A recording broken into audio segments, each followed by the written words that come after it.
En 68, j'étais vice-président, dans le temps que c'était Fidel Bourque qui était président de la Chambre. Donc, on travaillait étroitement avec les villages sur bien des projets qu'on avait.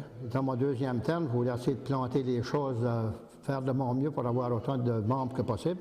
On avait accueilli 103 membres, donc 55 commerces et 48 particuliers, qui veut dire que c'est un record depuis l'ouverture de la Chambre en 1949.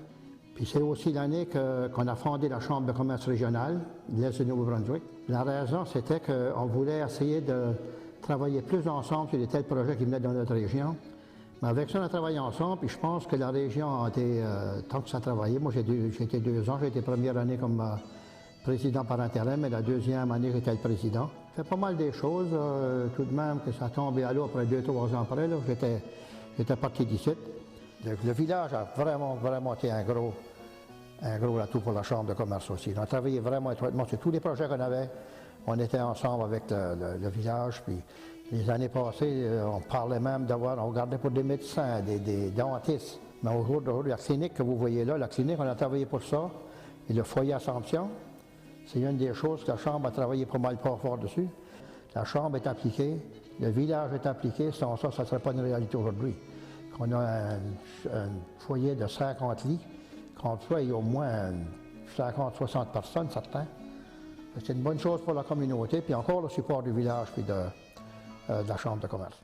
Les femmes se sont rendues compte qu'ils ne pouvaient plus s'impliquer dans la Chambre de commerce. Là, on était dans le 90, ça fait les femmes ne s'impliquaient plus. Monsieur Finnegan, quand il a fini son terme, il y avait trop d'occupation pour continuer.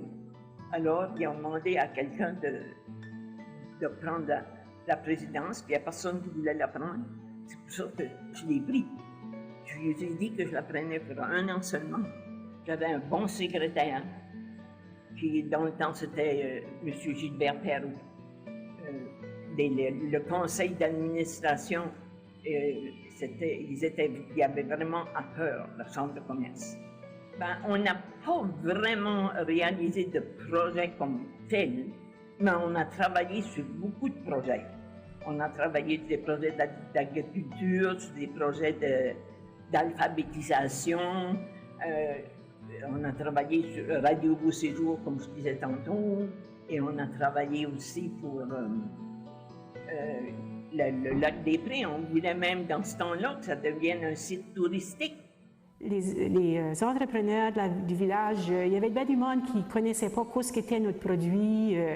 On a voulu faire une exposition, une petite exposition, c'était pas tellement gros comparé à Moncton, mais c'était quand même gros pour Rogersville. Il manquait, surtout les mamans à Rogersville, qui étaient pris à la maison avec leurs enfants, le centre d'appel. Quand moi j'ai vu ça, ça m'a donné l'idée qu'ils donnaient comme il y avait des pods, que quand ils travaillaient là, les mamans pourraient s'en aller chez eux éventuellement puis travailler de chez eux. On a travaillé aussi, il y avait du monde qui ne pouvait pas avoir l'Internet en dehors des limites des villages. Il y avait l'Internet au village, mais il n'y en avait pas en dehors. Alors, on a travaillé fort pour qu'on puisse avoir l'Internet en dehors du village. Il y a du monde qui s'en a aperçu que Rogersville, ça travaillait dur pour améliorer le village. Puis, à cause de ça, en 1994, Rogersville a reçu le prix de l'organisation de services de l'année par le gala Entrepreneur Commission économique de Kent, puis c'est connu comme Entreprise Kent maintenant. Moi, j'ai eu l'honneur, puisque j'étais présidente de la Chambre de commerce en 1994 et 1995, j'ai eu l'honneur d'accepter ce prix-là. Ça m'a fait grand plaisir parce que la Chambre de commerce le méritait. Puis ça m'a fait grand plaisir de travailler sur la Chambre de commerce toutes les années. J'ai resté comme directrice après que j'ai fait mon terme de présidente. Puis c'est comme je dis, il y a du monde qui est dynamique, puis j'ai bien apprécié mon terme avec la Chambre de commerce. Plus tard là-dedans, on a travaillé, on voulait aussi faire connaître Rogersville. Puis pour faire connaître Rogersville, puis la région d'environ, on a décidé qu'on avait besoin d'un dépliant ou un pamphlet ou démontrer aux gens qu'est-ce qu'il y avait de bon à Rogersville, si on voulait venir visiter ou même si on voulait déménager. Parce qu'à un moment donné, on avait besoin de faire des levées de fonds parce qu'on avait besoin de l'argent pour réaliser notre dépliant. Alors on a venu avec l'idée d'organiser une soirée diamant pour les femmes. Il y avait un diamant gagné, plus qu'il y avait beaucoup de prix. On était commandité par plusieurs compagnies. Puis on avait dit, la Chambre de commerce, comment on pourrait souligner la reconnaissance de ces gens-là. Alors à ce moment-là, on a commencé à avoir un membre honoraire, puis on a commencé par choisir les personnes qui avaient été nommées entrepreneurs de l'année à travers de ces choses-là. Puis on leur donnait, quand ils étaient membres honoraires, on leur présentait leur carte de membre gratuitement pour l'année. J'encouragerais beaucoup les gens de participer d'une façon active au sein de la Chambre de commerce, de continuer à faire progresser l'économie de la grande région de Rogersville, parce que c'est avec des associations comme ça que ça se fait.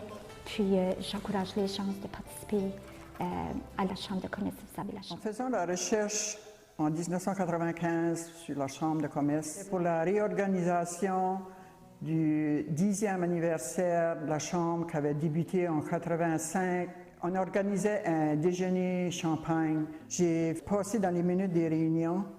Une réunion du 28 novembre 1968, ça avait été décidé à la réunion que les femmes pouvaient être membres de la Chambre de commerce. Avant ça, c'était une organisation d'hommes seulement. Ensuite, j'ai trouvé dans les réunions le 30 janvier 1969, les deux premières femmes à faire partie du conseil étaient Liliane Poirier et moi-même, Stella.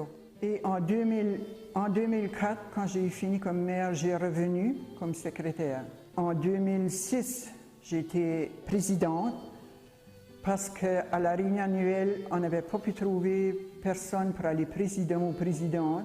Les années que j'ai mis dans la Chambre de commerce, pour moi, ça a été des années enrichissantes parce que j'ai tout le temps aimé ça. Puis j'ai appris beaucoup. Puis j'encourage les entrepreneurs surtout de s'impliquer dans la Chambre de commerce. Dans la Chambre de commerce, tu vas apprendre des choses que si tu restes chez vous, tu ne le sais pas.